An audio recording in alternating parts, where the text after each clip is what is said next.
90 թվականի հռչակագրին հղում անել նշանակում է հրաժարվել իրավահաջորդությունից։ Ազգայնականությունը դա վատ է, թե լավ է։ Ես կարճ ասում եմ մի բան, օրինակ պետական լեզուն հայերենն է։ Սա սակարկման ենթակա բան չի։ Պատերազմ վարելու իրավունքից չի հրաժարվում։ Այո։ Հարաբերական ընդունվե բայց։ Ում վրա են հույսները դնում, էլի այդ դեպքում։ Ձեր բարոյականությունը, որ մեզ քարոզել եք, սպասում ենք ձեզանից նաև։ Բա հետևանքը ո՞րն է աշխատում։ Ենթադրենք մեկը մի տաղանդ ունի։ Պարկի տունը ժառանգությունը վայելի ինքը սահմանադրություն է խախտում։ Եվ չկա ինչ-որ ընդհանուր ստանդարտ, որ այդ բոլորը պիտի այս ստանդարտով ապրեն։ Եթե հղում արվեր 18 թվականին, կստացվեր պետականության շարունակություն։ Մեր համն ու հոտը հասկանանք, հետո աշխարհը մեզ կսիրի, հաստատ կսիրի։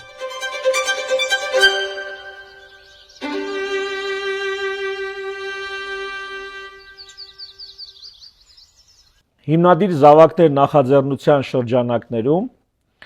այսօր կսկսենք քննարկել աշխարհի տարբեր սահմանադրությունների նախաբանները, իսկ ավելի ճիշտ է ասել պրեամբուլաները։ Քննարկմանը կմասնակցեն Հարություն Մանուկյանը, պրոդյուսեր, Վարդան Դաբաղյանը, բժիշկ պաթոլոգ, Խաչիկ Օհանյանը, ինժեներ ծրագրավորող եւ Սարգիս Մովսիսյանը, միջազգային հարաբերությունների մասնագետ։ Այսօր շատ է խոսվում սահմանադրության մասին, սահմանադրությունը փոփոխելու մասին, շատ են խոսում ազգայնականության մասին, շատ են խոսում, որ կրոնը չի ողջունվում քաղաքակիրթ աշխարհի կողմից, հավատքը ընդհանրապես ազգային արժեքների մասին։ Այսօր հավաքվել ենք ու վերցրել ենք մի քանի սահմանադրությունների նախաբաններ, նախաբան չի կարելի ասել, պրեամբուլա, որովհետև նախաբանը լրիվ ուրիշ բան է։ Կարդալու ենք բոլոր այդ նախաբանները ու մեկնաբանելու ենք, ասելու ենք այնտեղ ինչա լինելու։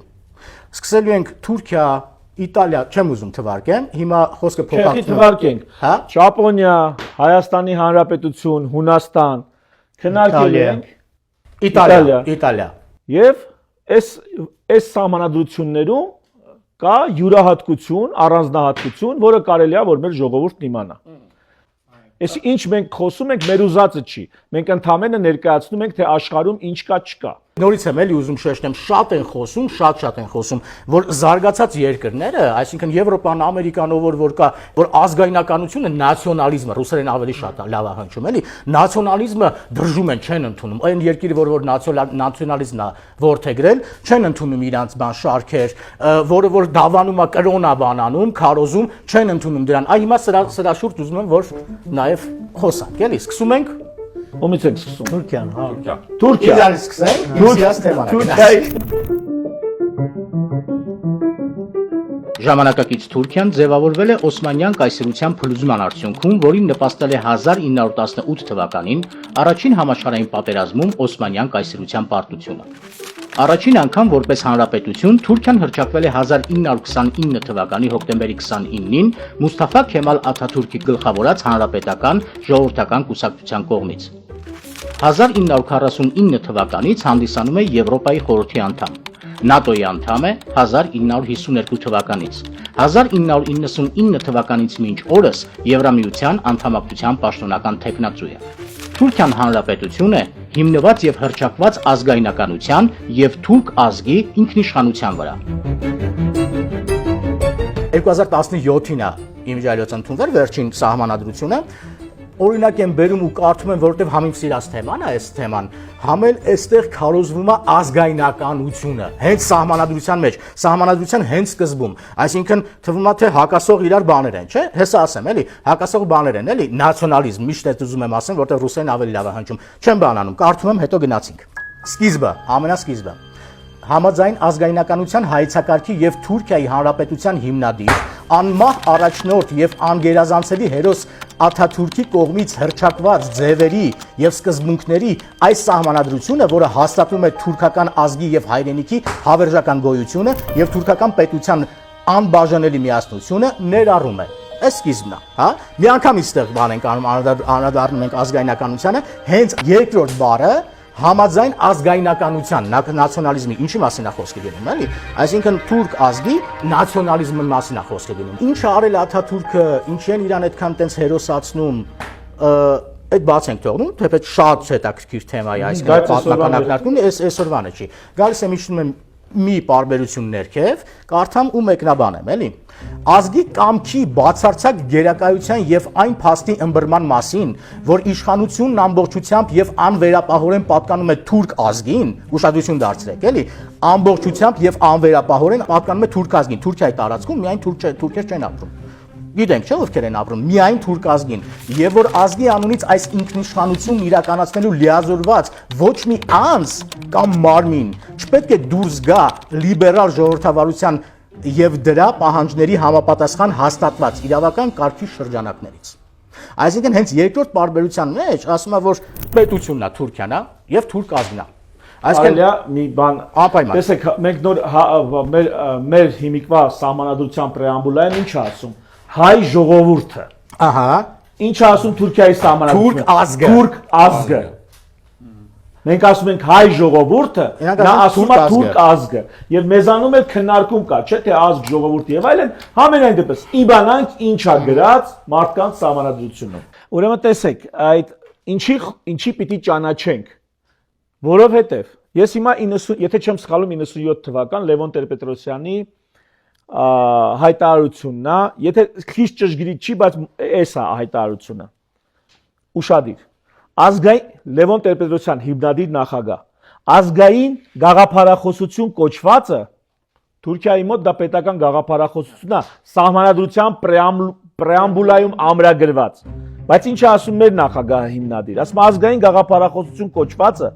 բացարձակապես կեղծ կատեգորիա է։ Գաղափարախոսությունը միշտ լինում է կամ լիբերալ, կամ սոցիալիստական, կամ կոմունիստական, կամ ֆաշիստական եւ այլն։ Ազգային գաղափարախոսություն ասվածը նշանակում է միայն մեկ բան՝ շովինիզմ։ Էլի չեմ ասում մենք ազգային գաղափարախոսություն բերենք մտցնենք սահմանադրություն։ Ես ընդամենը ասում եմ, եկեք լինենք տեղեկացված, որպեսզի նախագահների մակարդակով մինչև ամենահասարակ նորմալ մարդը այս սահմանադրության պրեամբուլան կարդալու կարևորագույն բանն ինչ էր, որ Թուրքիան այսօր հանդիսանում է ՆԱՏՕ-ի անդամ, չէ՞։ Թուրքիան այսօր թե առևտրային, թե գործընկերային հարաբերություններն ու Եվրոպայի հետ, ամբողջ աշխարհի հետ, ու այս սահմանադրությունը, որը ամենասկզբից ասում է, որ մենք մնում ենք Աթաթուրքի կողմից հրճակված ազգայնականության ուղեցրի վրա, չի խանգարում Իրան ու մնացածներ չեն կաշկանդվում Թուրքիայի հետ հարաբերվելու։ Ազգայնականությունը ուզում են, որ վատ ձևով ներկայացնեն, ազգայնականությունը վատ բան չի։ Ազգայնականությունը ոնց է, կրոնն է, հավատքն է, քո ադատներն են, ազգային արժեքներն են, ժողովրդական հեքիաթներն են, նաև մնացածը չեմ ասում պետականաշինության, ես ժողովրդին եմ հարել ասում, էլի, ասում են ֆաշիզմ։ Պատկերացեցիք, ես հիմա ֆաշիզմը չեմ արդարացնում ու բերում մտցնում դրա տակ, է, ֆաշիզմը առաջացել է դրանից եկել է նույն Մուսոլինի, նույն Հիտլերը, Վերսալյան պայմանագրի շատ եմ հիմա մի քիչ առաջ գնում ու շատ եմ պատմական բաների մեջ բերում, չարդարացնելով իրանց։ Թուրքիայի պրեամբուլան, մի խոսքով, չեմ շարունակում, ստեղ կրոնի մասին էլ կա, բայց կրոնի մասին չեմ խոսա այսօր, էլ այսօր Հայկը կրոնի մասին կխոսա։ Թուրքիայից էլի քանի առիթ ա եկել մի բան էլ ասեմ, ուրեմն Թուրքիայի սահմանադրությունը Օսմանյան կայսրության ժամանակ առաջի սահմանադրությունը գրվել, այն ժամանակ Թուրքիա չի կորչվել, բոլորին ոնց որ հիմա ասում են թուրք ազգ, այսինքն դա Թուրքիայի ժողովուրդն է, այն ժամանակ էլ օսմանցի ազգ, հա, այն ժամանակ էլ տենց եղավ։ Մի խոսքով, հետո 24 թվականին կարծեմ, հետո 62 թվականին, մի խոսքով, հետո ուստեղ ռազմական հեղաշրջում 70 թե 71 թվականին, հետո էլի ռազմական հեղաշրջում 82 թվականին, ու ամեն անգամ այս սահմանադրությունները sense փոխվելով եկել է։ Ու այս ամբողջ տարբեր ռեժիմների ազդեցության տակ չի կոչվի առաջի հանրապետություն, երկրորդ հանրապետություն, երրորդ հանրապետություն։ Սահմանադրությունները գլխի վայր փոխվել, բայց դա այնպես չի եղել, որ առաջի, երկրորդ, երրորդ հանրապետություն։ Այս մի օրգանական է շարունակություն էլ կա, այս իրավահաջորդության սկզբունքն էլ կա, որ պարտադիր է մենք հասկանանք, էլի։ Չնայած իրանք սկսում են Աթաթուրքից որպես անկախության պատերազմ։ Այդ ուրիշ պատմությունն է, դրա մեջ չեն բանալու։ Դա արդեն ուրիշ պատմություն։ Համենայնպես եկեք էս էլ հասկանանք, որ ժողովուրդը շարունակականությունը այլոց մոտ, չգիտես ինչի ավանդույթ է, նրանք sense շատ պինդ էտի պահում են, որովհետև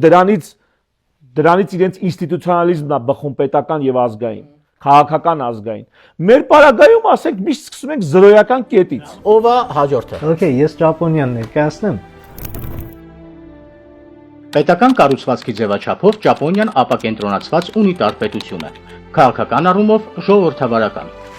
Լինելով մեծ տնտեսական տերություն, 2023 թվականի դրությամբ Ճապոնիան զբաղեցնում է 4-րդ տեղն աշխարհում, ՀՆԱ-ի ցուցանիշով։ Ճապոնիան մեծ յոթնյակի եւ Ասիա խաղաղօվկիանոսյան տնտեսական համագործակցություն անդամ երկրների շարքում է։ Նաեւ բարբերաբար ընտրվում է ՄԱԿ-ի անվտանգության խորհրդի ոչ մշտական անդամ։ Մեր քաղաքական խոսույթում շատ է շրջանառվում խաղաղության մասին փաստաթուղթ ընդունելը։ Հիմա ձեզ ներկայացնեմ Ճապոնիայի սահմանադրությունը, որը թերևս անգերազանցելի է որպես խաղաղության մասին փաստաթուղթ։ Հրապարակվել է 1946 թվականի նոյեմբերի 3-ին, ուժի մեջ է մտել 1947 թվականի մայիսի 3-ին։ Մենք ճապոնացի ժողովուրդը գործելով մեր օրինական ընտրված ներկայացուցիչների միջոցով ազգային դիետում վճռել ենք մեզ եւ մեր սերունդների համար ապահովել խաղաղ համագործակցության պտուղներ բոլոր ժողովուրդների հետ, ինչպես նաեւ ազատության բարիքներ ամբողջ մեր երկրում։ Մենք վճռական ենք, որ այլևս երբեք մեր կառավարությունը մեզ չի տանի պատերազմի սարսափներին։ Այդ նպատակով մենք հռչակում ենք, որ գերագույն իշխանությունը պատկանում է ժողովրդին եւ հաստատում ենք սույն սահմանադրությունը։ Մի երկու հատված է կարդամ պրեամբուլայից, ամբողջը երկար է, էլի։ Մենք ճապոնացի ժողովուրդս մշտական խաղաղություն ենք ցանկանում եւ խորապես գիտակցում ենք մարդկային հարաբերությունները կարգավորող բարձրագույն իդեալները։ Մենք վճռել ենք պահպանել մեր անվտանգությունն ու գոյությունը, վստահելով աշխարհի խաղաղասեր ժողովուրդների արդարությանն ու ազնվությանը։ Մեր ցանկությունն է պատվավոր տեղ զբաղեցնել միջազգային հանրության շրջանում, որը ձգտում է խաղաղության պահպանմանը, աշխարհից բռնակալության ու ստրկության, ճնշման ու անհանդուրժողականության հավիտյան արմատախիլ անելու։ Եկե վերջի հատվածը կարդամ։ Մենք ճապոնացի ժողովուրդս մեր ազգային պատվի երաշխիքով հանձն ենք առնում իրագործել այս բարձր իդեալներն ու նպատակները, գործադրելով մեր բոլոր միջոցները։ Ազգային պատվի երաշխիքով։ Սա ճիշտ ասած թարգմանելուց մի քիչ խաղացել եմ, որովհետև բառացի ուրիշ ձև էր, ոնց որ բառացի ստացվում էր մեր ազգային պատիվը գրավ ենք դնում այս գործը գլուխ վերելու համար, էլի։ Սամուրայական բան։ Հայերենով չէր հնչում։ որպես երաշխիք։ Դրա համար ես այսպես եմ թարգմանել։ Բայց ամենակարևոր կետին էլի, ամենակարևորին անց։ Հիմա անցնենք 9-րդ հոդվածին, որտեվ դա առանցքային է, հետո բացենք, խոսենք, քննարկենք։ Հոդված 9։ Ճապոնացի ժողովուրդը ազնվորեն ձգտելով արդարության եւ կարգոկանոնի վրա հիմնված միջազգային խաղաղության, հավիտյան հրաժարվում է պատերազմից, որպես ազգի ինքնիշխան իրավունք, ինչպես նաեւ ուժի սպառնալիքից կամ ուժի կիրառումից որպես միջազգային վեճերի կարգավորման միջոց։ Վերոհիշյալ նպատակի իրագործման համար երբեք չեն ստեղծվի կամ պահպանվի ցամաքային, ծովային եւ օդային ռազմական ուժեր կամ որևէ այլ ռազմական ներուժ։ Պետությունը չի ճանաչում պատերազմ վարելու իրավունքը։ Եկանք։ Ես առաջարկում եմ երկու տեսանկյունից էլի նայենք, մի հատ հերմենևտիկայի տեսանկյունից նայենք, ինչ տեքստ են հռչակել։ Հետո անցնենք ռեալ պոլիտիկից, տեսնենք ինչ կա հողի Թե մի անգամ ռեալ պոլիտիկից խոսանք, էլի։ Ինչ կլինի։ Այ հերմենևտիկայից ասա, էլի։ Լավ։ Հերմենևտիկայից մի փոքր ասեմ։ Այս նախաբանն ու 9-րդ հոդվածը առհասարակ սահմանադրական իրավունքի տեսանկյունից նա բացառիկ է աշխարհի սահմանադրական իրավունքի տեսանկյունից, ինչ է ստացվում։ Ճապոնիան միակ երկիրն է, որի սահմանադրության մեջ հավիտյան հրաժարվում է պատերազմից, որպես ինքնիշխանության իրացման միջոց։ Այսինքն կամովին սահմանափակում է սեփական սուվերենության ռազմական բաղադրիչ է։ Այսպիսի բան չկա, նույնիսկ Գերմանիան կապիտուլյացիայից հետո նա նշում է, որ սահմանադրության մեջ կետով ամրագրում է, որ երբեք հարձակման համար բանակ չի օգտագործի, բայց չի հրաժարվում նույնիսկ ինքնապաշտպանության համար։ Պատերազմ վարելու իրավունքից չի հրաժարվում, հա։ Այո։ Հարձակման համար էլի չի օգտագործվի։ Հենց այդ առումով եմ ասում, սա բացառիկ։ Այսինքն ստեղ նույնիսկ նշում է, որ բանակ չի ունենալու։ Այո։ Հիմա դրան Եվ էլ նշում է, որ միջազգային հարաբերություններում, այո, այսինքն եթե միջազգային հարաբերությունը հասել է նրան, որ հարցը պիտի լուծվի պատերազմով, օրինակ ագրեսիա կա իր վրա, Ինքը նույնիսկ դրանից է հրաժարվում։ այդ դեպքում Այո։ ինքնապաշտպանության իրավունքից հրաժարվում է։ ասեմ ավելին, այդ կետը, որ ասում է ինչպես նաև ուժի սպառնալիքից կամ ուժի կիրառումից որպես միջազգային վեճերի կարգավորման միջոց, այստեղ արդեն ուժի կիրառման սպառնալիքն է նույնիսկ մերժում, սա չափազանցած չենք լինի, որ ասենք նույնիսկ ՄԱԿ-ի կանոնադրությունից է անցնում, որտեղ նա առհասարակ որևէ ագրեսիվ գործողություն բացառում է, ռազմական ու ագրեսիվ գործողություն։ Նամակետ, բայց Իտալիայի սահմանադրությունն էլ ունի, որ ասում է մենք հրաժարվում ենք միջազգային վեճերը լուծելու համար պատերազմի իրավունք։ Պատերազմը ուրիշ է, ինք պաշտպանվելը լրիվ ուրիշ է, Նո, այսինքն միջազգային ագրեսիայից հրաժարվում է, բայց որ գանքով վրա կա Իտալիայի մոդել, կա այդ տեսակ, բայց չի հասնում այն գերադրական աստիճանին, որը Ճապոնիան է սահմանում։ ասում եմ որևիցե դեպքում ու այստեղ քանի որ հերմենևտիկայի տեսանկյունից ենք նայում, մի փոքր գեղարվեստական ֆոն տանք, այստեղ արդեն նրանք պատերազմը դիտարկում են ոչ թե ինքնապաշտպանության միջոց կամ սուվերենության ապահովման պարտավորություն, այլ գայթակղություն, էլի, որպես բարոյական չհասկացա, այլ մի հատ բան է։ Այսինքն պատերազմը համարում են գայթակղություն։ Այսինքն մեղք էլի, չի կարելի։ Հիմա շարունակեմ հեսա ասել, ինչի եմ այդպես կարծում։ Ու այստեղ ինչ է ստացվում, որ հատկապես այդ միջազգային վեճերի կարգավորման դեպքում, որ նա շղթում է առհասարակ, որ դա արդեն իրավունքի լեզուն ստեղ դադարում է, սկսվում է ոնց որ փիլիսոփայական դեկլարացիա, էլի պետությունը հայտարարում է, որ նա այլևս չի մտածում, որ առհասարակ բախումը լուծում է որևէ պարագայում։ Դա հավատամք է, էլի որպես ներկայացնում։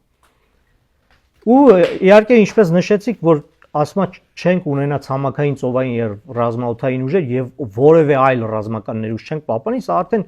բացառում է, որ նա կարող է ունենալ ճանաչված ռազմական բանակ։ Եվ ամենահետաքրքիր տողը պետությունը չի ճանաչում պատերազմ վարելու իրավունքը։ Այս տողում արդեն խաղաղության սկզբունքի մի յուրահատուկ ամրագրում ենք տեսնում միջազգային իրավունքում, թերևս չափազանցություն չի, որ ասենք այս դրույթը դարձնում է Ճապոնիայի սահմանադրությունը խաղաղության հարցում աշխարհի ամենահզոր իրավական փաստաթղթերից մեկը։ Հանրապետություն ընդունվում է, բայց Չէ, իստում է պարլամենտով ընդունվում։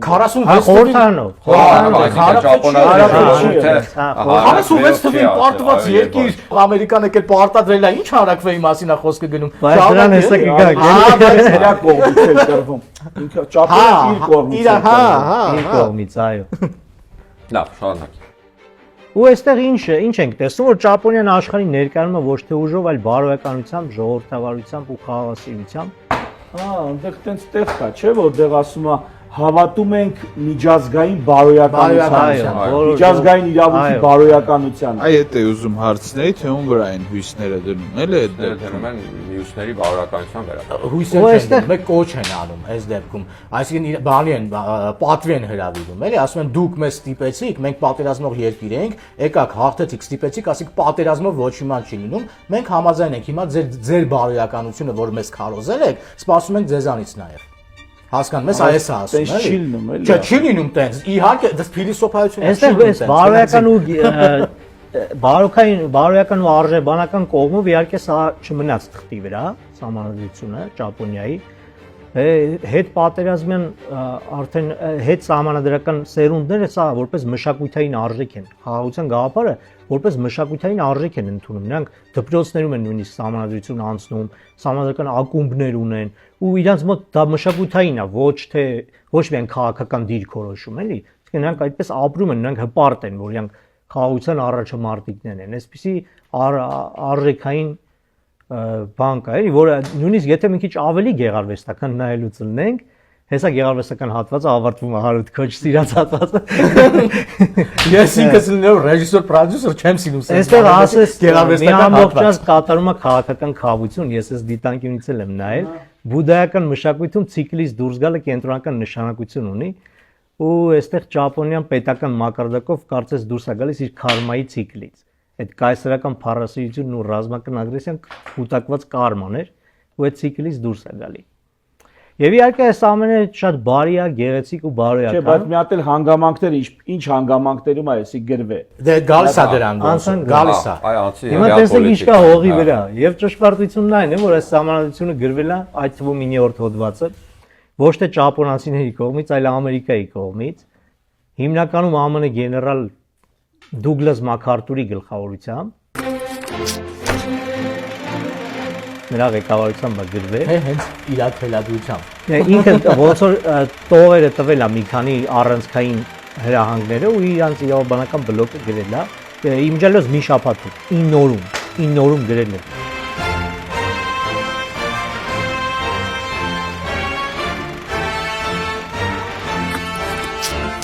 Հետո սա թարգմանելուց հետաքրքիր է, մի 30 ժամյա տենց մարաթոնային սեանս ա եղել է թարգմանել է, հիմա նույնիսկ Ճապոնիայում Սահմանադրության գիտնականներ կան, որ երկուսը վերցնում են, ովքեր համ լավ անգլերեն գիտեն, համ արևմտյան այդ ինդիվիդուալիստական արժեքները հասկանում են խորքային փիլիսոփայություն։ Համ ճապոներեն ասում են դա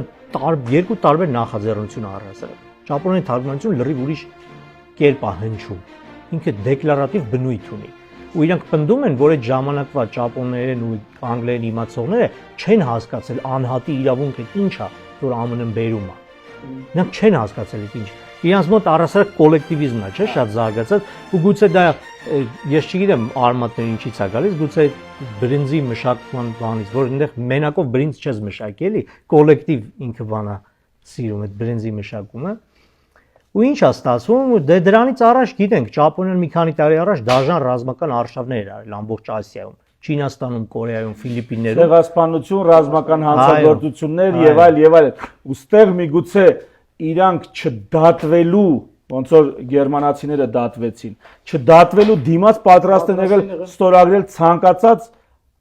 հրամանի տակ կամ առաջարկի տակ։ Չդատվելն էլ ընդհանրապես առանձին հետաքրքիր հատված կա, բայց ցենց կարող մի քիչ երկարի Ճապոնիան, ոչինչ։ Տեսեք, այդ կայսերական ինստիտուտը ոնց պահվեց։ Առհասարակ MacArthur-ը դաշնակցային այդ բլոկի ներկայացուցիչներին, ոչ միայն Ամերիկայի ներկայացուցիչներ, դաշնակիցների, ու այդ կենտրոնական շտաբից Ամերիկայից իրան հրահանգ էր գալիս, որ փաստերը հավաքի ու ռազմական տրիբունալի ներկայացու կայսերին, որ պետքա դատվի որպես ռազմական հանցագործ։ Բայց կայսերը ոչ միայն չդատվեց, այլ պահպանվեց կայսերի ինստիտուտը։ ԱՄՆ-ն չցանկացավ, որ Ճապոնիան նորից վերածվի ռազմական հսկայի, ու իրականում սա պարտադրված խոնարհում էր։ Չնայած իր բարոյական տեսքին սա հողի վրա պարտադրված խոնարհում էր։ Մի քիչ տեսնենք 9-րդ հոդվածի իրավական այդ գործնական ճեղքումներից։ Իչև գործնականի գտանք մի բան էլ այստեղ։ Այսօր մեզ ասում են, մենք մոտ խոսում ենք խաղաղության դարաշրջանի մասին։ Մենք հələ չգիտենք այդ խաղաղության դարաշրջանը օրինակ սահմանադրություն մտնելու է, չի մտնելու ըստ գործող իշխանության, հա, ըստ իրենց սահմանադրագիրների։ Մենք էլի չգիտենք, բայց լավ կլինի, որ առհասարակ իմանանք աշխարհում էլի ինչ կա, չկա, ու մասնավորապես Ճապոնիայի օրինակով, եթե սա տեղյակ եք սրանից, կրթված ենք այս առումով, վաղը երբ որ մեզ բերեն ինչ որ նախադասություններ, որոնք այսպես պոետիկ կհնչեն, մենք գոնե հասկանանք սա, հա, վերամբարձ պոետիկ առաջին հայացքից այդպես վեհ, մենք հասկանանք սա ըստ էության ինչա նշանակում։ Ճապոնիայի օրինակը մեզ համար պետքա լինի շատ բան դաս զգոն լինելու առաջիկայում մեզ հրամցվող այդ խաղաղության կոնցեպտին եւ դրա արտացոլումը հնարավոր արտացոլումը սահմանադրության մեջ մի խոսքով զգոն ձևով եւ քննադատական ձևով եւ իրականում հիմավորելու համար սա այդպես հեշտ չի ընդունվել այդ բան ճապոնական կողմը այդ կոմիտեն որ համագործակցում էր ամերիկյան բլոկի հետ համարության հետ կապված բավականին երկար բանավեճեր են եղել, նրանք չէին ընդունում այս կետերը։ Նրանք նույնիսկ հողում էին անում այդ Պոտսդամյան դեկլարացիային, որ այնտեղ գրված է, որ այնտեղ նշված չէր էլի, որ այդ պետքա փլուզվի այդ կայսերի ինստիտուտը եւ այլ եւ այլ։ Չնայած այնտեղ դրված էր, որ կապիտուլյացիան շարունակվում է այնքան ժամանակ, մինչեւ Ճապոնիայի ապառազմականացումը եւ դեմոկրատացումը էլի։ Շարունակ էլի արի այդ բլոկին, որովհետև էլ եմ ասում, դա ինչ ունենք։ Այսինքն այսօր ինչ ունենք։ Այսօր ունենք ինչ ունենք այսօր, որ ունենք այն, որ փաստացի շրջանցել է Ճապոնիան սահմանադրությունը, ստեղծելով այն, ինչ կոչվում է Japan Self-Defense Forces, Ճապոնիայի ինքնապաշտպանական ուժեր։ Տեխնիկապես ինքը իհարկե հռչակված բանակ չէ, բայց ունի ցամաքային, օդային, ռազմածովային ուժեր, սպառազինված ժամանակակից տեխնիկայով, ունի շուրջ 250,000 զինծառայող, լավ ոչ զինծառայող այս դեպքում, ու պահեստայիններ։ Ճապոնիայի ռազմական բյուջեն այսօր աշխարհում 10-րդն է, 55.3 միլիարդ ծավալով, ՀՆԱ-ի 1.4%-ն է 2024 թվականի տվյալներով, 2027-ին նախատեսվում է դարձնել 2%-ը ՀՆԱ-ի, այդ դեպքում նա կլինի երրորդը ռազմական բյուջեով ԱՄՆ-ից ու Չինաստանից։ Աշխարհի բանակներից, այո, կոպիտ ասած, բանակներից Ճապոնիայի ինքնապաշտպանական ուժերը նավատորմով, ավիացիայով, ցամաքային ուժերով այսօրվա դրությամբ նույնիսկ այսօրվա չէ, մի քանի տարի առաջվա տվյալներով 10-րդն է, ռազմական առաջիկայում պատրաստվում է դառնալ աշխարհում 3-րդը։ Այո, արդեն հրճակված է, որ 27-ին հնայի 2%-ն է ներդնելու, նա կործանիչներից բռնած մինչև տանկեր, ամեն ինչի մեջ արտադրության մեջ։ Ավիակիրներ եւ այլն։ Բայց կարանք ենթադրենք, որ քանի որ все-таки սահմանադրությունը պարտադրել է ԱՄՆ-ն, հիմա Իրան նաև այս ռազմական ներուժի զարգացնելը էլի կատարում է ԱՄՆ-ի լուր Իհարկե, համաձայնությամբ։ չեն կարող այդպես չի ենթադրել։ Հոգուտ ԱՄՆ-ը։ Քանի որ արդեն դաշնակից։ Որտեղ ԱՄՆ-ը։ Բայց մի բան էլ կա, էլի, այստեղ կարևոր է ուզում ասել։ Հիմա տպավորություն կստեղծվի մարդկանց մոտ, ովքեր որ մեզ նայում են, որ կարաս ամեն ինչ գրես, բայց շրջանցես։ Բանի դեպքում Ճապոնիայի օրինակով։ Չես կարող, Բայց ինչի, այդ սրա մասին էլ էլի խոսանք, որովհետև այս դեպքում, հա, երբ որ Ամերիկայի հետ դաշնակից լինենք, Ամերիկա, արդեն դաշնակից, այդ դեպքում կարան, բայց այն տարածաշրջանում, որտեղ որ մենք ենք գտնվում, ասեն սխմված սա բոլոր կողմերից, էլի, Ճապոնիան ճիշտ է, փոքր է, հրաբուխային է, կտրված է աշխարհից, բայց ինքը կղզի է, այսինքն ծով է այնտեղ բաժանում, այդ մեծ բան է։ Իսկ մեծ Ճապոնիայի աշխարհագրական իրականությանն էլ կգան իհարկե։ Այս շատ կարևոր գործոն է։ Այստեղ մի բան էլ ասենք, որ ոնց հասկանում ենք, բերել են ժողովրդի համար գրել են մի սահմանադրություն, որտեղ ներառել են հասկացողություններ, որը չկա այդ ժողովրդի լեզվամտածողության մեջ նույնիսկ, այսինքն հասկացություններ են մտցրել այդ ժամանակ, պարտադրել են ու դրա համար է հնարավոր, որ իրենք էլ շրջանցել են, այսինքն ամեն դեպքում եթե ժողովրդինը չի դա, այսինքն եթե իրանք այդ հասկացողությունը չունեն իրենց մտածողության մեջ, իրենց ազգային արժեքների մեջ, իրենք մեկը շրջանցել են։ Ժողովրդին թողնենք մի կողմ, պետական ուղեցրի մասին է խոսքը գնում։ Եք պետական քաղաքական ուղեցրի մասին է խոսքը գնում ստեղ։ Ժողովուրդը կարա չուզենա, ժողովուրդը կարա ամբոստանա, դեմ լինի, դուրս գա փողոց եւ այլն, բայց սա պարտադրված բան է։ Տեսեք, ժողովրդին օրինակ ու արվելա, բայց կաներես, բայց հիմա դուրս է գալիս, որ այդ ամեն ինչը կեղծ է, այտենց բան լինել չի կարող պարզապես, այսինքն չի կարող որևէ պետություն լինի պետություն, Չէ, որևէ սուբյեկտ չի կարող ինքնապաշտպանությունից հրաժարվել, եթե ինքը սուբյեկտ է, չկա այտենց բան, գոյություն չունի։ Չի աշխատում, Չի աշխատում։ Գնա։ Բայց ժողովուրդը արդարության համար ասենք, որ հավանեց հետագա մեծ սահմանադրությունը, հատկապես որ կանանց ընտրելու իրավունք տվեցին։ Ժողովուրդը դեմոկրատիան չգիտեր ինչ բան է։ Իրանց սկսեց դուր գալ, որովհետև հետագայում կա իշխանական ուժերի մտքին կար փոխել սահմանադրությունը, բայց արդեն հասկացան, որ ժողովուրդը չի ուզի փոխեն սահմանադրությունը։ Դե որ մի ժողովուրդը խաղաղություն չի ուզում այս դեպքում։ Սեղել ուրիշ բան է գալիս է միապետությունից անցել են դեմոկրատիայի։ Այսինքն այս շատ կարևոր բան է։ Մի բան էլ ասեմ, ստեղ միանգամից նաև հաճախ ենք լսում մամուլում դեմիլիտարիզացիա, ըստ էության Ադրբեջանը մեզնից է պահանջում դեմիլիտարիզացիա, Ռուսաստանը Ուկրաինայից է պահանջում դեմիլիտարիզացիա։ Դենացիֆիկացիա։ Ահա թե ինչա դեմիլիտարիզացիան իր, այսպես ասած, կատարելության մեջ։ Սա դեմիլիտարիզացիայի բարձրագույն գերադրական աստիճանն է։ Այո, որ ասում էի սկզբում իսկապես ամենահզոր փաստաթուղթն է անգերազանցելի խաղաղության մասին, ճակերտներով չի ասում, էլի։ Այո, դժվար է գերազանցել։ Հա, այնպես որ դեմիլիտարիզացիա ասելուց, տեսեք աշխարհում ինչ փորձ ունեն տերությունները, պետությունները պատմության մեջ, քաղաքագիտության մեջ ինչ փորձ ունեն եւ ինչ փորձի վրա են հիմնվում, երբ որ գալի ասում են դու պիտի զինատար լինես, չի լինում այդպես։ Ու ինչա ստացվում արդյունքում, էլի։ Հիմա Ճապոնիայի դեպքը, եթե դա լինի Միացյալ Նահանգները, դա լինի օվկիանոսում, որը հարևանա Ճապոնը, սկզբում Ամերիկայի մրցակից Ռուսաստանին, հետո հարևանա Ամերիկայի մրցակից Չինաստանին, միգուցե հանգամանքները այդպես դասավորեն, բայց եթե ինքը տեղակայված է Ամերիկայի դաշնակից Թուրքիայի քթի տակ, նատոյական, այս դեպքում մի քիչ հաշիվները խառնվում են, էլի։ Դրա մասն ենք ասում։ Հետո sense բան ունի, սահմանադրությունում 9-րդ հոդվածում այսպեսի կետ կա, հիշում ենք, չենք կիրառում ուժ միջազգային հակամարտություններում, չէ՞, բայց Ճապոնիան միջազգային խաղապահ առաքելություններ ունի, օրինակ Իրաք, Հարավային Սուդան, ու այստեղ հարց է առաջանում, էլի, եթե զինվորների վրա քրակայերթի տակ են, զինվորները չեմ կարծում կխաչակնքվեն կամ կասեն մենք չենք խախտի մեր սահմանադրությունը, ստիպված նրանք պիտի պատասխանեն։ Պետք է պատասխանեն, երբ որ պատասխանեն, այսինքն իրանք էլ կրակեն, այստեղից ամբողջ սահմանադրական փիլիսոփայության պրագմատիկ փլուզում ենք մենք ունենում, էլի։ Այսինքն օրենքը խոսում է մաքուր խաղաղության մասին, բայց աշխարհը խաղում է ըստ ուժի կանոնների։ դա փաստ է։ Ես Մի եզրահանգում քիչ էլ երկու բառով էլ Ճապոնիայի աշխարհագրական իրականությունը Ճապոնիայի շուրջ նայենք, ինչ հարևաններ ունի ու ինչ վիճակում է էլի գտնվում։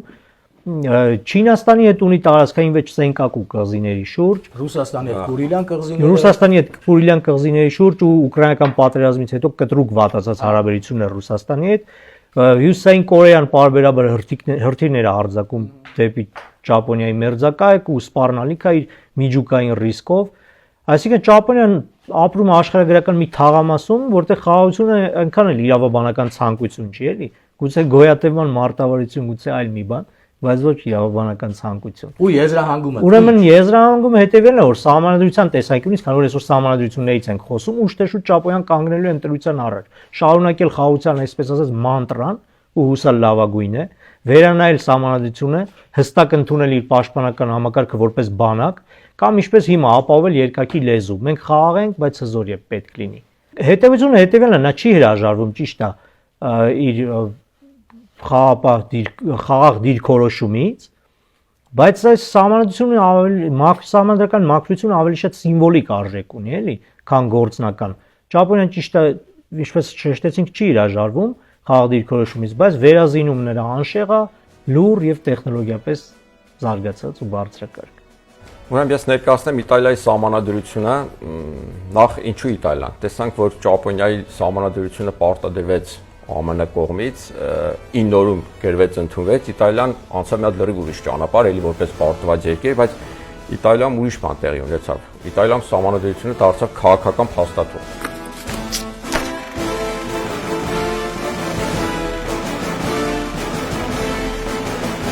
Առաջին համաշխարհային պատերազմից հետո 1922 թվականին քաղաքացիական պատերազմի արդյունքում Բենիտո Մուսոլինիի գլխավորությամբ Իտալիայում իշխանության են գալիս ծայրահեղ ազգայնականները։ 1936 թվականին Մուսոլինին ուզուրպացնում է իշխանությունը հռչակելով իրեն նորին գերազանցություն Բենիտո Մուսոլինի, կառավարության ղեկավար, ֆաշիզմի դուչե եւ կայսրության հիմնադիր։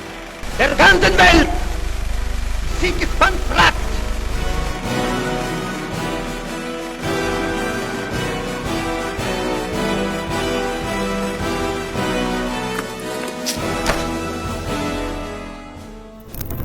Երկրորդ համաշխարհային պատերազմից հետո 1946 թվականին Իտալիան ազատվում է բռնապետությունից եւ հռչակվում է որպես հանրապետություն։ 1949 թվականից Իտալիան ՆԱՏՕ-ի անդամ է։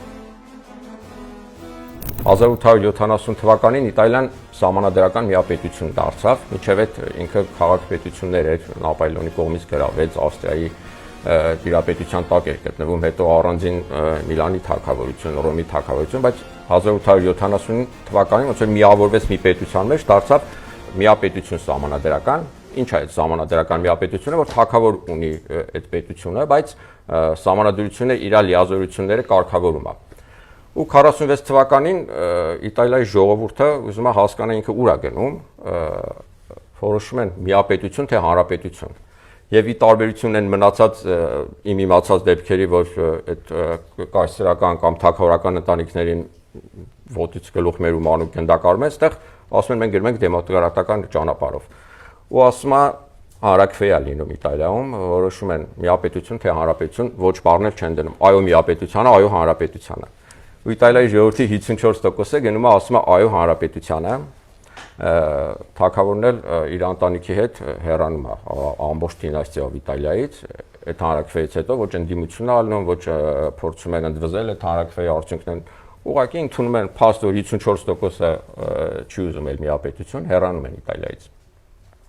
Ու 46 թվականին առաջի ազգային ժողովի ընտրություններն ալնում, կոչվում է հիմնադիր խորհրդարան։ Այս խորհրդարանի հիմնական լիազորությունը ելնա սահմանադրություն գրել։ Ու ի տարբերություն Ճապոնիայի տարի ու կես գրում են այդ սահմանադրությունը, պրեամբուլա չունի այդ սահմանադրությունը։ Իսկ ավելի ճիշտ պրեամբուլայի փոխարեն հոդվածներ է։ Այո, պրեամբուլայի փոխարեն նախաբան է, արդեն իրական նախաբան, ու այդ նախաբանը 12 հոդվածներից է։ Այսինքն պրեամբուլա չկա։ Ինքը հիմնական գաղափարախոս, քանի որ այսպես ասած տեսեք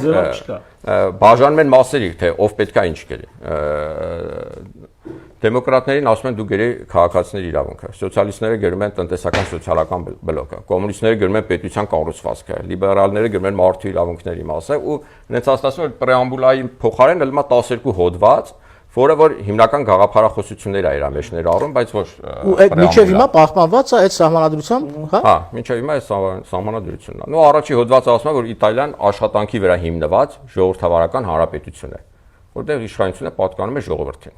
Բայց ունիկալը որ Աշխատանքի վրա հիմնված։ Այս իմաստը կոմունիստները իրանց ոնց որ կամ սոցիալիստները իրանց դերը խաղացել են այս հոդվածի մեջ, որ այնց աշխատանքի վրա հիմնված։ Կենտրոնում աշխատանք։ Չէ, ստեղ ես չեմ ուզում վերագրեմ որևիցե կուսակցության, որովհետև ասենք օրինակ բողոքական եկեղեցին էլ, որ Միացյալ Նահանգներ ոչ թե եկեղեցին, այլ եկեղեցու ոգով դաստիարակվածները, որ Միացյալ Նահանգներ էին հիմնում, էլի աշխատանքի վրա հիմնված են, հա։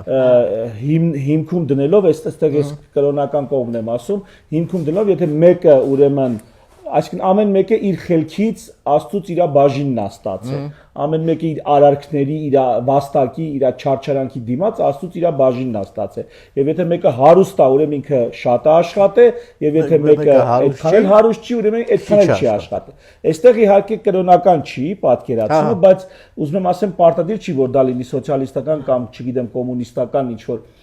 բան արտահայտություն, բայց այն որ իրանք աշխատանքը էլի հոդվածներում աշխատանքի մասին կա, հենց հաջորդ հոդվածը բայց որ թվիների գրվել, մի հատ կասես 46 թվից սկսել են գրել, 47-ին ընդունել։ Բայց հիշեք էլի միշտ էլի այս տարբերակը, որ խուսափել են, այսինքն ինչ ձևի հիմնավորեն 46 թիվ Մուսոլինի 43 թվին բանալնում, այսինքն հասկանում եք, չէ՞, այսինքն այդ աշխատանքի մեջ իրանք սենց է որ ասում են թաքցրել են գլխավոր իմաստը, էլի ամեն իմաստը։ Ուրեմն Իտալիայի սահմանադրությունում մարդու իրավունքների մասին շատ է խոսում, բայց երկու հոդվածով խոսում է պարտականությունների մասին, ու ուզում եմ այդ երկու հոդված հենց ներկայացնեմ, իմ համար ոնց որ յուրահատուկ հոդվածներ են։ Հոդված 4-ն է, հենց այս նախաբանի մեջ։ Հանրապետությունը ճանաչում է բոլոր քաղաքացիների աշխատանքի իրավունքը եւ խրախուսում է այն պայմանները, որոնք այդ իրավունքը իրականություն են դարձնում։ Յուրաքանչյուր քաղաքացի իր կարողություններին համապատասխան եւ իր ընտրությամբ պարտավոր է իրականացնել այնպիսի գործունեություն եւ կատարել այնպիսի գործառույթներ, որոնք նպաստում են հասարակության նյութական կամ հոգեվոր զարգացմանը։ Ուզում եմ մի հատ վերլուծենք այս հոդվածը, ես ցենց իմ մտածելով պարտավոր աշխատանք ցանկացած քաղաքացի պարտավոր է սահմանադրությամբ կատարի ինչ որ մի բան, որ հասարակությանը զարգացնի նյութական կամ հոգեվոր կամ չգիտեմ ֆինանսական։ Այսինքն ինքը հետևանքը ո՞րն է աշխատում։ Ենթադրենք մեկը մի տաղանդ ունի, բայց չի թույլ է։ Հա, կամ ինչ որ մեկը ժառանգություն ունի, ինքը ուզում է պարկի դիվանին իր ժառանգությունը։ Ասում են խրախուսվում է, չէ՞, ինչ որտեղ։ չի խրախուսվում։ Չէ, ասում է խրախուսում է աշխատանքի իրավունք, հետո ասում է յուրաքանչյուր քաղաքացի պարտավոր է իրականացնել։ Հա։ Հետաքրքիր է։ Այսինքն այն մարդը, ով որ ժառանգություն է ստացել, ուզում է պարկի տունը ժառանգությունը վայելի, ինքը սահմանադրություն է խախտում։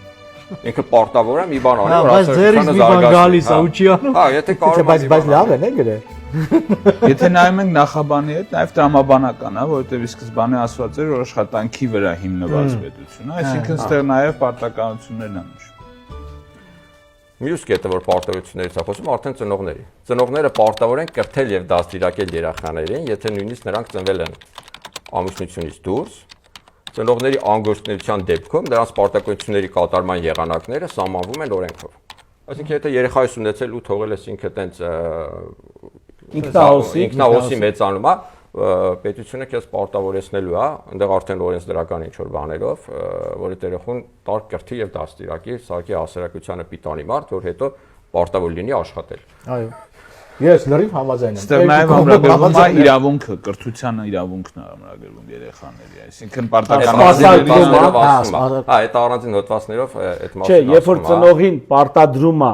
երեխու հետ աշխատել, դրանով ինքը սպասարկում է երեխայի կրթվելու իրավունքը։ Բա, դրա համար տենց ֆիլմեր են նկարել, դրա համար տենց մեքենաներ են արտադրել։ Ամենաշատ ՅՈՒՆԵՍԿՕ-ում գրանցված արժեքներ ունի։ Դե Իտալիաներ չունեն, հա, վերածնունդ է ունեցել է, բայց գնացին կրոնին, էլի։ Հոդված 7։ Հա, Ես ասեմ, հոդված 7 էլի կրոնի մասին է։ Պետությունը եւ կաթոլիկ եկեղեցին անկախ եւ ինքնիշխան են իրանց համապատասխան ոլորտներում։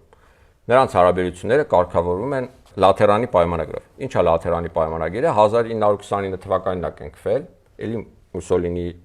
ժամանակում ինքնակնքել Վատիկանի հետ ու այդ պայմանագրով կաթոլիկությունը հռչակվել է Իտալիայում որպես միակ պետական կրոն։ Այսինքն անուղղակիորեն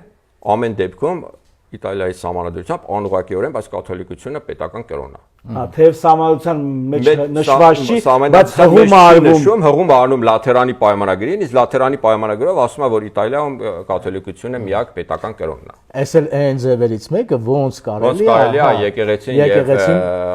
կրոնը վերել սահմանադրության մեջ եւ բարձր մակարդակի վրա դնել։ Այս են պատասխանն է, էլի, որ բայց արդյոք չկա կրոնի ազատության արժեքը։ Հաջորդ հոդվածը կարդամ, ասում է բոլոր կրոնական դավանանքները օրենքի առջև հավասարապես ազատ են։ Ստել հավասարակշռում։ Բայց պետականը, բայց ինքը կաթոլիկը եկեղեցին հղումով, հղումով կապ չունի։ Եվ երկու էլի հետաքրքիր հոդվածներ կարդամ, որը արտացոլում է, որ երկրորդ համաշխարհային պատերազմը պարտվող կողմը Իտալիան։ Իտալիան մերժում է պատերազմը որպես այլ ժողովուրդների ազատության նկատմամբ ոտըձգություն եւ որպես միջազգային վեճերի լուծման միջոց։ Մոտա ճապը։ Մոտա, ճիշտ է, այդքան շատ նվաստացուցիչ հոդված չի, բայց ամեն դեպքում մոտա Ճապոնիայի սահմանադրության ու միջազգային վեճերի լուծման միջոց չի կարող։ Սա ընդհանրապես միջազգային հարաբերություններում ստանդարտ է, այսինքն վեճերը միջազգային ընդունված չի լուծել պատերազմի միջոցով, այսինքն այդ դրույթը սահմանված է բոլորի Պատերազմը սկսողը հանցագործ է։ Այո, ագրեսորը համարվում պատերազմ։ Դե բայց հաշվի առնելով Իտալիայի անցյալը ոչ վաղ անցյալ է, էլի, դե ինքը այդ գրելը արտացոլել է, որ ասի ես այլևս այդ քայլին չեմ դիմել։ Կներեք չի կրկնվի։ Չի կրկնվելու։ Եվ երկրորդը, որ նորից վերաբերում է ֆաշիստական Իտալիային, լուծարված ֆաշիստական կուսակցության վերականգնումը որևէ ձևով արգելվում է։ Այսինքն երբևիցե այդ երկրում ֆաշիստական կուսակցություն լինել չի կարող, եւ ամենավերջի հոդվածը ասում է, որ արգելվում է սահմանադրական փոփոխություններով հանրապետությունը որպես կառավարման ձև փոխելը։ Այսինքն սահմանադրական փոփոխություններ կարելի է անել, բայց էլ երբեք չի կարելի այս փոփոխություն անել, որ վերադառնալ միապետության։ Հանրապետությունը ոնց որ ցմա վերջնական Իտալիայի կառավարման եղանակ։ Գնացինք Հունաստան։ Անցնենք Հունաստան։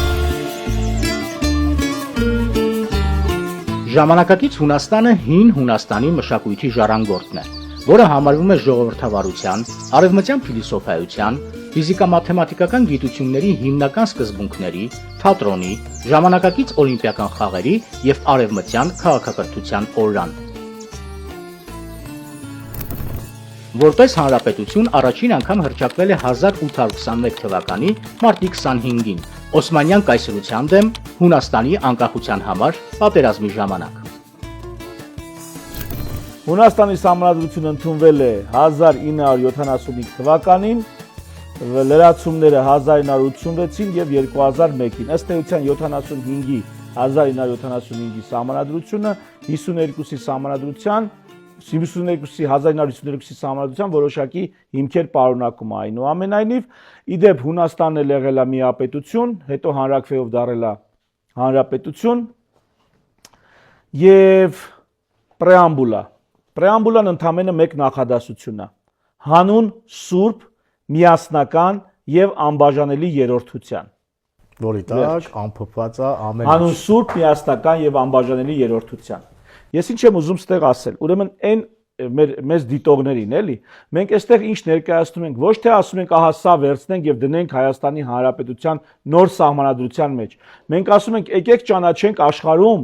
ինչպիսի նրբություններ, հետաքրքրություններ, առանձնահատկություններ կան։ Եկեք ճանաչենք, որ երբ մերը կառուցելու լինենք, իմանանք ինչպիսի շինարարական տեխնոլոգիաներ կան, ինչպիսի շինանյութ կա, ինչպիսի լուծումներ կան տարբեր հարցերի։ Եվ էսի միակ հաղորդումը չի իհարկե, որ մենք նախաձեռնել ենք, եւ այսպես հոդված 3 պրեամբուլայի Հունաստանի։ Հունաստանում գերիշխող կրոնը Քրիստոսի արևելյան ուղղափառ եկեղեցու կրոնն է։ Հունաստանի ուղղափառ եկեղեցին, որը ճանաչում է մեր Տեր Հիսուս Քրիստոսին որպես իր գլուխ, իր դոգմաներում անբաժանելիորեն կապված է Կոստանդնուպոլսի մեծ եկեղեցու հետ եւ Քրիստոսի ցանկացած այլ դավանակից եկեղեցիների հետ եւ ինչպես նրանք հաստատակամորեն պահպանում է սուրբ առաքելական միաբան կանոնները եւ սուրբ ավանդույթները։ Այստեղ շարունակվում է, ես այդ շարունակությունը չեմ նշի։ Հոդված 3-ի 3-րդ կետը։ Սուրբ գրքի տեքստը մնում է անփոփոխ։ Սա սահմանադրության մեջ է գրած։ Սուրբ գրքի տեքստը մնում է անփոփոխ։ Արգելվում է դրա պաշտոնական թարգմանությունը ցանկացած այլ լեզվով առանց Հունաստանի ավտոկեֆալ, այսինքն ինքնագլուխ, առանց Հունաստանի ավտոկեֆալ եկեղեցու եւ Կոստանդնուպոլսի Քրիստոսի մեծ եկեղեցու թույլտվության։ Այստեղ կարևոր է, որ մենք հասկանանք հետեւյալը։ Հունաստանը ունի պետական կրոն։ Մեզ այդ քարոզել են անընդհատ, որ գիտեք ինչ կա, այ եկեղեցին պետությունը դրանք, դա խիստ անհամատեղելի բան է։ Ժողովուրդ, Եվրոպայում կան երկրներ, որոնք ունեն պետական կրոն, օրինակ Հունաստանը, եւ դա ուղղափառ, արևելյան ուղղափառ եկեղեցին է։ Ես մի քանի ուրեմն երկրներ էլ ասեմ, հա, միանգամից։ Դանիայի սահմանադրությամբ 4-րդ հոդվածն ասում է, որ ավետարանական լյութերական եկեղեցին Դանիայի պաշտոնական եկեղեցին է եւ որպես այդպիսին վայելում է պետական աջակցություն։ Մեծ Բրիտանիա թեև սահմանադրություն չունի, բայց պաշտոնապես գրավոր սահմանադրություն չունի, բայց իրավական ակտերի համաձայն պետական կրոն է անգլիական եկեղեցին եւ թագուհին կամ թագավորը նրա գերագույն ղեկավարն է։ Այստեղ ինչն է հետաքրքիր, ինչու թագուհին կամ թագավորը, որպեսզի երկրում երկիշխանության ռիսկերը չզոքացվեն։ Այսինքն չլինի հոգևոր առաջնորդի եւ քաղաքական առաջնորդի միջեւ, պետական առաջնորդի միջեւ որոշակի երկիշխանության, պարակտության, հակասության եւ այսպես թագավորը որոշվել է երկու ինստիտուտների ուրեմն գլուխը։ Սա եւս Եվրոպայում, արևմտյան աշխարհում պետական կրոնի օրինակ։ Նորվեգիա սահմանադրության մեջ նշվում է, որ Նորվեգիայի եկեղեցին ավետարանչական լյութերական եկեղեցին է, թե վերջին տարիներին որոշ տարանջատում է իրականացվել, այսինքն որոշակի տրամադրությունների փոփոխություն կա, համենայն դեպս հոդված 2-ը Նորվեգիայի սահմանադրության պետության բոլոր բնակիչները օգտվում են կրոնական խղճի ազատությունից, ավետարանական լյութերական կրոնը պաշտոնական պետական կրոնն է, ուշադիր։ Դրա դավանողները պարտավոր են իրենց երեխաներին դաստիարակել այդ եկեղեցում։ Սահմանադրության մեջ նշված է, որ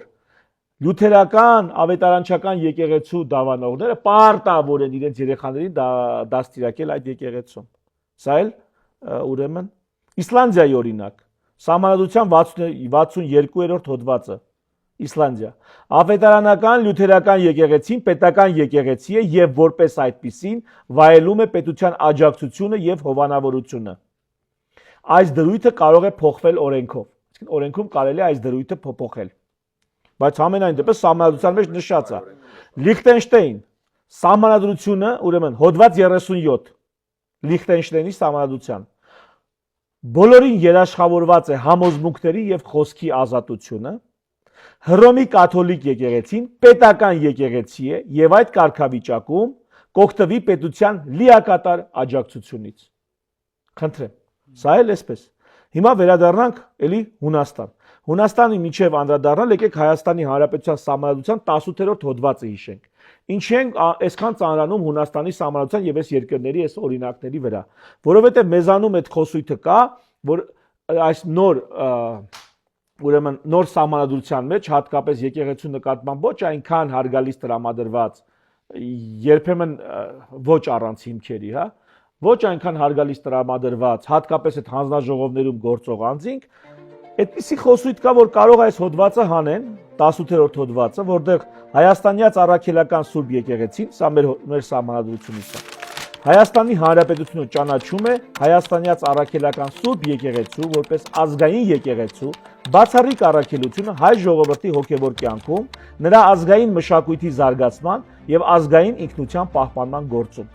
Ես չեմ ասում, թե մենք պետքա մեր երկրում ունենանք պետական կրոն, ասենք լուսավորչական քրիստոնեության կամ հայ առաքելական եկեղեցու տեսքով։ Ես դրա մասին չեմ խոսում։ Ես ասում այս հոդվածին, երբ որ կմոտենաք, որպեսզի այս հոդվածը քանդեք, վերացնեք, հանեք բանեք, որ վենետիկյան հանձնաժողովը չունի։ Հիշեք, որ մենք գիտենք, որ արևմտյան աշխարհում կան մի քանի երկրներ, զարգացած, ովքեր ունեն պետական կրոն։ Մենք չունենք պետական կրոն։ Մենք դա չունենք։ Բայց խնդրում եմ իմացեք, որ մենք գիտենք արդեն։ Հիմա ժողովուրդն էլ գիտի արդեն։ Եվ այստեղ մի հետաքրքիր էլի հոդված 13 Հունաստանի սահմանադրությունից։ Կրոնական գիտակցության ազատությունն անձեռնմխելի է։ Անձնական եւ քաղաքական իրավունքներից օգտվելը կախված չէ մարդու կրոնական համազմունքներից։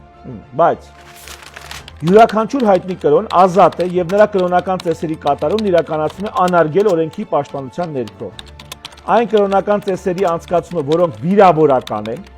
խախտում են հասարակական կարգը կամ բարոյական չափանիշները, չեն թույլատրվում։ Ուշադրություն, արգելվում է դավանափոխությունը։ Պրոզելիտիզմ։ Արգելվում է դավանափոխությունը։ Այսինքն, եթե որևիցե մի եկեղեցական կամ մի կրոնի հետևորդ գնա եւ համոզելով փորձի մարդուն դավանափոխ անել, սա սահմանադրությամբ Հունաստանում արգելված է։ Դու ներկայացնում ես քո եկեղեցին օրենքը չխախտելով, եթե մարդիկ քո եկեղեցում հետաքրքրություն են գտնում, կգան քեզ մոտ, կուզեն ընդունվել քո շարքերում, դառնալ քեզ ձեզանից մեկը, ընդունեք, հարց չկա, բայց գնալ եւ մարդուն հոգեվորսություն անել, համոզել, գայթակղել, առանձին օրենքի մեջ կետ կա,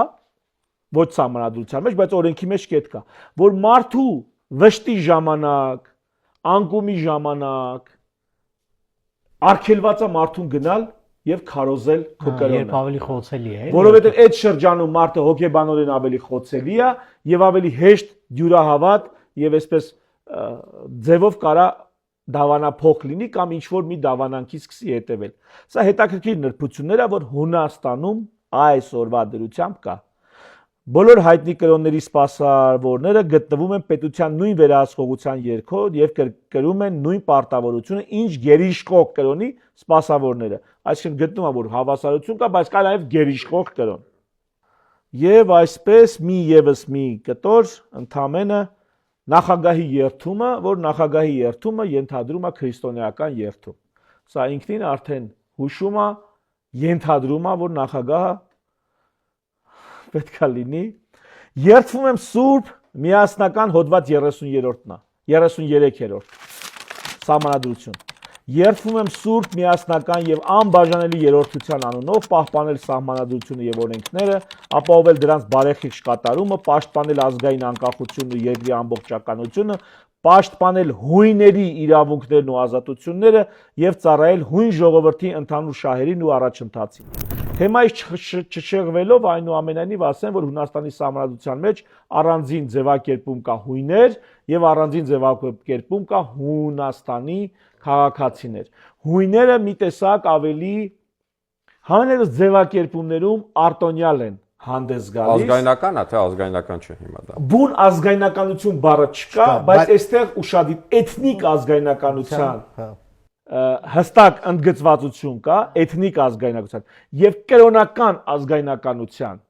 հստակ ընդգծվածություն կա։ Անպայման չի դրա մասին ասվել։ Կրկնեմ, եթե դա տենց է։ Մենք չենք ասում Հայաստանում սա ենք ուզում անենք, բայց մենք ուզում ենք ասենք, որ երբ որ կգաք եւ կասեք արևմտյան արժեքներ, այս ամեն ինչը եւս մտնում է արևմտյան արժեքների մեջ, ու այս ամեն ինչի նկատմամբ տոլերանտությունը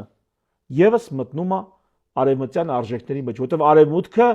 հանդուրժում է մարդու ինդիվիդուալիզմը եւ երկրների ինդիվիդուալիզմը։ Այսինքն երկրները նույնպես ունեն դիմագիծ, ունեն յուրահատկություն, առանձնահատկություն։ Եվ եթե մի երկիր իր սահմանադրի միջոցով, այն է ժողովրդի միջոցով, որոշել է ինչ որ կերպ ապրել, չխախտելով ընդհանուր համակեցության նորմերն ու կանոնները, ապա քավլիցի թող նա այդպես էլ ապրի։ Եվ չկա ինչ որ ընդհանուր ստանդարտ, որ այ բոլորը պիտի այս ստանդարտով ապրեն, ինչ վերաբերում է մարդկանց ինքնագիտակցությանը, ինքնությանը, մշակույթին, չգիտեմ, դավանանքին եւ այլ եւ այլն։ Կան ընդհանուր սկզբունքներ, խղճի դավանանքի ազատություն։ Այստեղ Հայկը ասեց, որ Հունաստանի նախագահի երթման տեքստը ենթադրում է, որ ինքը պետքա լինի քրիստոնյա, ասեմ, որ Հայաստանում էլ այդ հարցը մի այլ ձև է լուծվել, այսինքն նախագահը երթում տալուց ձեռքը դնում է Աստվածաշնչի վրա, եւ սահմանադրության, այսինքն այս հարցը մեր մոտ մի քիչ այլ տարբերակով է լուծված, բայց կա, հա։ Հայաստանի Հանրապետության սահմանադրության նախաբանը։ Ժամանակակից Հայաստանի Հանրապետությունը զբաղեցնում է պատմական Հայաստանի տարածքի միայն 10-րդ մասը։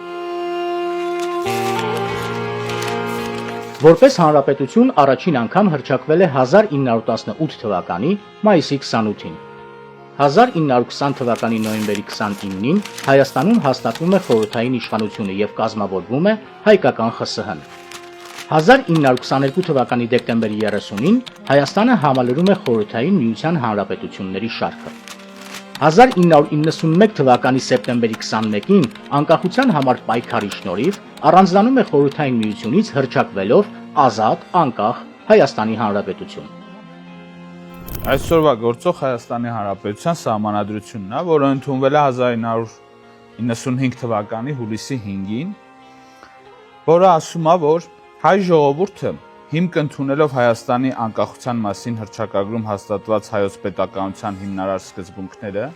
եւ համազգային նպատակները, իրականացրած ինքնիշխան պետության վերականգնման իր ազատասեր նախնիների սուրբ պատգամը, նվիրված հայրենիքի հզորացմանը եւ բարգավաճմանը, ապահովելու համար սերունդների ազատությունը, ընդհանուր բարեկեցությունը, քաղաքացիական համերաշխությունը, հավաստելով հավատարմությունը համամարտկային արժեքներին, ընդունում է Հայաստանի Հանրապետության Սահմանադրությունը։ Ես այդտեղ միանգամից արդեն սրա մասին մի ուրիշ առիթով ասել եմ, ես այդտեղ ուշադրությունս կհրավիրեի այն հանգամանքի վրա, որ ուրեմն նախնիների սուրբ պատգամի մասին խոսում ենք, սերունդների անվտանգության մասին խոսում ենք, բայց գործող սերունդների մեր մասին ոչ մի խոսք, կամ այդ օրերին այդ գրողների մասին ոչ մի խոսք։ Այսինքն ցանկացած սերունդ գալիս է այս սահմանադրությունը, այս նախաբանը կարդում, հա, ու դա իրեն չի վերաբերում, այսինքն ոչ թե չի վերաբերում, ինքը տեղ անտեսված է։ Ինչ անում ենք երեխեքի համար ենք անում, եւ ինչ անում ենք նախնիների սուրբ պատգամից է բխում, բայց գործող ապրող սերունդը անտեսված է։ Այդպիսի բան հիմնականում, գրեթե չկա, հիմնականում մեզ եւ մեր սերունդների։ Հա, ինչ խոսում են եւ նախնիների մասին, եւ ապրողների մասին, եւ սերունդների մասին։ Բայց եկեք հռչակագրին անդրադառնանք, որովհետեւ այստեղ հղում է արվում հռչակագրին, դա լավ վիճելի կողմն է, էլի, այսօրվա քաղաքական օրակարգի։ Տեսեք, ուրեմն Հայաստանի Սահմանադրության մեջ հղում է արվում անկախության հռչակագրին, որի հետ որ հիմա խնդիր ունի մեր հարևանը։ Ասեմ, որ Հայաստանի Հանրապետությունը ունեցել է երկու անկախության հռչակագիր, որոնցից մեկը չի կոչվում անկախության հռչակագիր, կոչվում է հայտարարություն, որը ընդունվել է 1918 թվականին, իսկ երկրորդը ընդունվել է 1990 թվականին, ինչու է հղում արվում երկրորդ անկախության հռչակագրին, որը 90 թվականին է ընդունվել, այլ ոչ հենց առաջինին, որը 18 թվականին է, որովհետև եթե հղում արվեր 18 թվականին, կստացվեր պետականության շարունակություն, բայց հղում է արվում 90 թվականի ընդունված հռչակագրի վրա։ Հա, բայց ինչի՞ց է տենց։ Ինչքանը որ ես գիտեմ, 18 թվականին հռչակված եւ հաստատված հանրապետությունը ենթադրվում է, իբրև թե սա պատճառաբանություն է, որ Ալեքսանդրապոլի պայմանագրով, որը վավերական պայմանագիր չի, ինչի որտեղ նախ Թուրքիան ճանաչված չէր, երկրորդ հայկական պատվիրակությունը, ուրեմն այդ նույն օրը իշխանափոխությունա տեղի ունենում Հայաստանում եւ վավերացում չի անցել ոչ անկախ Հայաստանի, ոչ էլ սովետական Հայաստանի կողմից չի վավերացվել այդ պայմանագիրը։ Մի խոսքով, իբրև թե Ալեքսանդրապոլի պայմանագրից խուսափելու համար, որպես ժառանգություն, այսինքն այդ պայմանագիրը չգա կպնի մեզ։ Այնինչ ըստ էության դրանով դու Սևրից ես հրաժարվում, ես այդպես եմ կարծում, որ ոչ թե Ալեքսանդրապոլից ենք վախենում, այլ ինչ որ ստվերային հետին մտքով Սևրի պայմանագրից, Վիլսոնի իրավարար վճռից, այսպես վազն անցնելու համար, խուսափելու համար, որոշել են, որ այդ առաջին հանրապետությունը, ընդհանրապես հանրապետության սկիզբը թողնենք մի կողմ, նույնիսկ սովետական ժառանգությունը թողնենք մի կողմ, գան կանգնենք, չգիտեմ, 90 թվականից ինչ որ նոր ստեղծվող պետականության վրա։ Համենայնպես էսի քննարկելու բան է, այսինքն սա այնպես չի, որ արձանա դրած միանշանակ պետք է ընդունենք։ Արգիշտի սեպագիրով գրելա ու վերջ։ Չէ, էսի քննարկելու, վերցնել դնելու հարց է։ Ինչ ենք ուզում այսօր ասել։ ինչի ենք այսքան երկար խոսում ու ինչի ենք կարդում տարբեր երկրների սահմանադրությունների սկզբնամասեր, պրեամբուլաներ, հա, ու հոդվածներ։ Առաջ սկզբում ասեցինք, բայց հիմա ավելի հասկանալի կլինի, էլի։ Ես սկսեմ, դուք ավարտեք, էլի, խնդրում եմ։ Ես միշտ ասել եմ, միշտ տենց ա լինում, որ Հայաստանի մասին խոսելիս միշտ Հայաստանը դիտարկում են տարածաշրջանում կամ հարևաններով։ Աշխարհից կտրում են։ Հայաստանը երբեք ու ոչ մի անգամ չի կարելի դիտարկել աշխարհից զատ։ Հայաստանը միշտ պետքա դիտարկվի Հայաստանի մասին խոսալուց, էլի, համաշխարհային համատեքստում, կոնտեքստում։ Այսօր դրա մասին էր, այսինքն մենք օրինակներ ենք բերում, ինչա կատարվում։ Մենք չենք քարոզում, որ դառնանք Հունաստանի նման, մենք չենք ուզում դառնանք Իտալիայի նման, Ճապոնիայի նման առավել եւս, հա, Թուրքիա դե չենք դառնա ու չենք դառնա։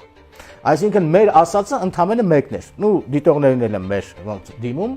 որ կան օրինակներ, կան ձևեր, որոնք որ աշխատում են այսօր քաղաքակիրթ աշխարհում, քաղաքակիրթ զարգացած երկրներ, որոնք ունեն սահմանադրության մեջ ամրագրված կրոնի մասին հոդվածներ, ազգայնականության մասին հոդվածներ ունեն, աշխատանքի մասին ունեն, հա, որ պետք է կրթություն անպայման գնա։ Ճապոնիան ունի պաշտպանվելու, չպաշտպանվելու մասին։ Նրանք իզգոյ երկրներ չեն, ինչ որ իզոլացված։ Այո, այս էր ամբողջ ասածս, այսինքն իմ խոսքը սա էր։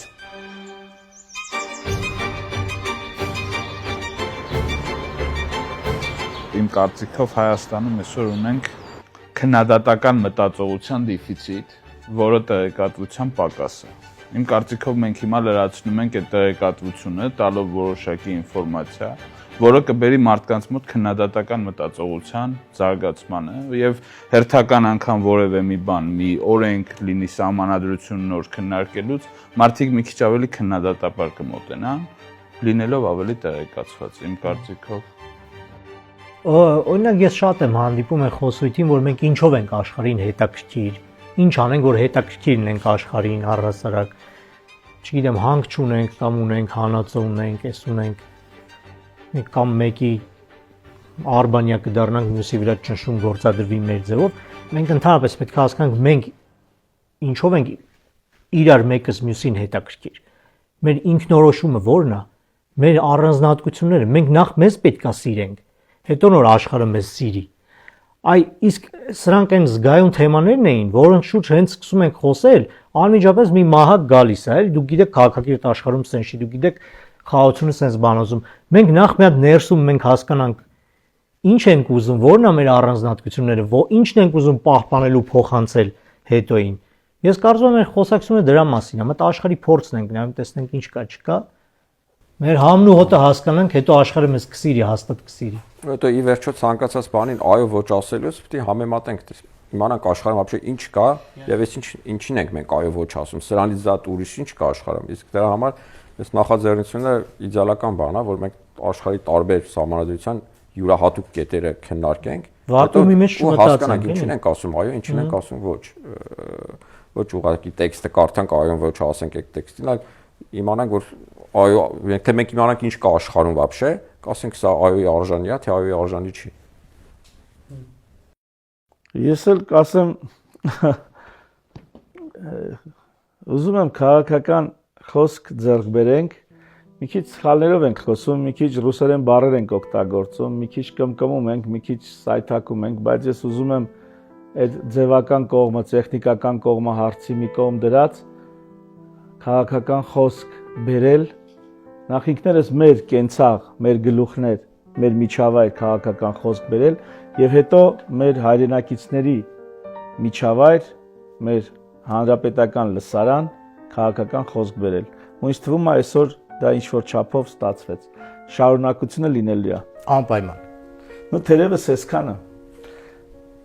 Շնորհակալություն։ Կհանդիպենք։ Կհանդիպենք։